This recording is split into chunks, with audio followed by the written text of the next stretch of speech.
Assalamualaikum. Di sini kita akan menjelaskan contoh DBMS berbasis SQL dan SQL.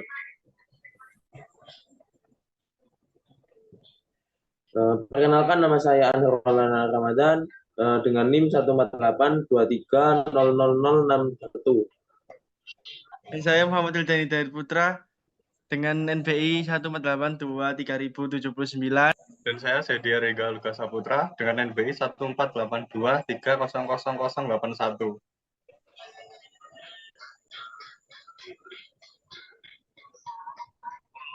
DBMS berbasis non SQL sendiri adalah sistem manajemen berbasis data yang tidak mengikuti model tradisional yang digunakan oleh DBMS berbasis SQL.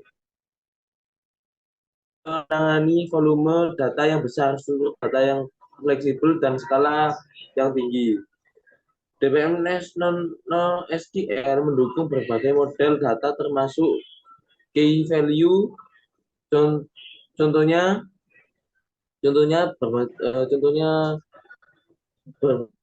SQL adalah MySQL, PostgreSQL, Microsoft SQL Server, dan Oracle Database, IBM DB2.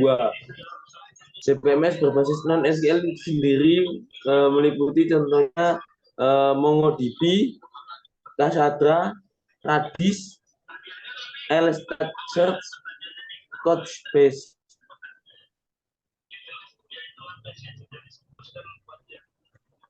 Oke, selanjutnya saya akan menjelaskan kelebihan dan kelemahan DBMS berbasis SQL. Yang pertama dari MySQL. Kelebihannya yaitu open source dan gratis. Yang dimaksud adalah cocok untuk individu, organisasi, nirbata, dan startup dengan anggaran terbatas. Terus kelebihan yang kedua, mudah digunakan dan dipelajari.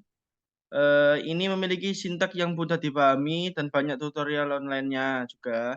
Dan yang ketiga, performa yang baik. Performa yang baik ini mampu menangani beban kerja yang tinggi dan efisien. Terus yang keempat, mendukung berbagai platform dan bahan pemrograman. Bekerja pada Windows, Linux, macOS, dan lainnya, dan dapat diakses dengan berbagai bahasa pemrograman. Kelemahannya, yang pertama kurang scalable dan database besar. Mungkin ini tidak ideal atau untuk sebuah aplikasi enterprise dengan data yang sangat besar. Dan kedua, keamanan bawaan kurang kuat, membutuhkan konfigurasi dan pengaturan tambahan untuk meningkatkan keamanan. Dan ketiga, fitur untuk analisis data terbatas, ini membutuhkan alat tambahan untuk analisis yang kompleks. Dan yang keempat adalah tidak efisiennya dari MySQL ini. Untuk yang kedua, dari contoh kelebihan dan kelemahan dari DBMS berbasis SQL yaitu PostgreSQL. Kelebihannya adalah open source gratis, cocok untuk berbagai organisasi dan proyek. Kedua, stabil dan handal. Stabil dan handal ini memiliki reputasi untuk uptime dan keandalan yang tinggi. Yang ketiga, stabilitas tinggi, skalabilitas tinggi, yaitu mampu menangani database besar dan kompleks.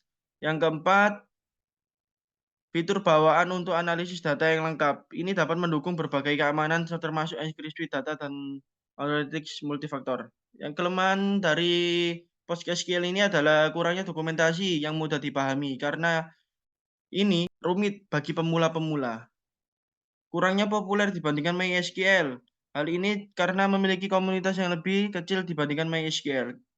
Performa yang cenderung lambat. Ini juga menjadi kelemahan yang dari PostgreSQL ini, yaitu performa yang cenderung lambat dapat mengurangi efisiensi waktu dan lain-lain dari kelemahannya.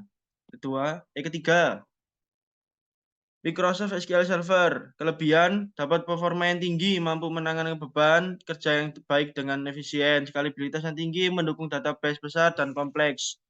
Integritas yang baik dengan produk Microsoft lainnya, bekerja semlesi dengan Windows, Azure, dan Office. Fitur yang lengkap untuk berbagai kebutuhan, termasuk dukungan untuk outlab dan outlab dan BI. Dukungan dan terakhir adalah dukungan dan dokumentasi yang lengkap. Microsoft menyediakan banyak sumber daya dan paduan untuk membantu pengguna. Kelemahannya berbayar. Ini dapat mengakibatkan pengguna kurang memakainya karena berbayar. Kedua, kurangnya kompatibel dan performa lainnya. Tidak semudah MySQL untuk digunakan. Kurang user friendly dibandingkan MySQL, yaitu kurangnya inference dan kompleks dan kurva belajar yang lebih curam. Selanjutnya yang keempat, Oracle Database. Nah, kita Oracle Database. Kelemahan dan kelebihannya adalah, pertama kelebihannya, Oracle Database dapat skalabilitas yang tinggi, mampu menangani database yang sangat besar dengan jutaan pengguna. Kedua, performa yang tinggi, mampu menangani beban kerja yang berat dengan efisien. Ketiga, keamanan yang kuat, memiliki banyak fitur keamanan canggih, terutama dalam melindungi data. Keempat, fitur yang lengkap untuk berbagi kebutuhan, mendukung berbagai jenis data untuk aplikasi. Terakhir, kelima, dukungan dan dokumentasi yang lengkap. Oracle menyediakan banyak sumber daya dan paduan untuk membantu pengguna. Yang kelemahannya yaitu pertama berbayar. Berbayar ini membutuhkan biaya dan mengakibatkan pengguna itu sedikit merasa tidak nyaman. Yang kedua mahal. Mahalnya dari biaya itu membutuhkan hardware yang kuat dan biaya infrastruktur yang tinggi. Kurangnya user friendly dibandingkan MySQL. Memiliki interface yang curam seperti yang kelemahannya yang sebelumnya. Yang kelima, IBM DB2. Dibilang IBM DB2 memiliki kelebihan dan kelemahan yang kurang lebih sama seperti Oracle Database. Kelebihannya IBM DB2 adalah skalabilitas yang tinggi, terus performa yang tinggi, keamanan yang kuat, fitur yang lengkap untuk berbagai kebutuhan. Dengan fitur yang lengkap, kita dapat mendukung berbagai jenis pekerjaan yang kita gunakan untuk aplikasi ini.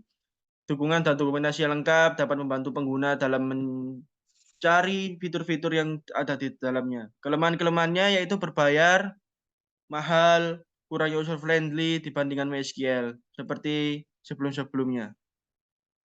Oke, saya serahkan kepada rekan saya. Baik, saya akan melanjutkan pertanyaan nomor 2 dan saya akan menjelaskan. Ini pertanyaan nomor 2, sebutkan 5 contoh DBMS berbasis non-SQL. Saya akan menjelaskan kelebihan dan kekurangannya MongoDB. Yang pertama, saya akan menjelaskan kelebihannya terlebih dahulu. Yang pertama ada kelebihan skalibilitas horizontal. Ini mudah untuk menambahkan node baru untuk meningkatkan kapasitas. Yang kedua, fleksibel. Fleksibel ini mendukung skema data yang dinamis dan dapat diubah dengan mudah. Ketiga, performa yang tinggi. Mampu menangani beban kerja yang tinggi dengan efisien. Selanjutnya, kelemahannya. Kelemahannya ada kurang konsisten. Ini tidak memiliki tingkat konsistensi yang sama dengan database SQL tradisional. Kedua, keamanan bawaan kurang kuat. Ini membutuhkan konfigurasi dan mengatur tambahan untuk meningkatkan keamanan.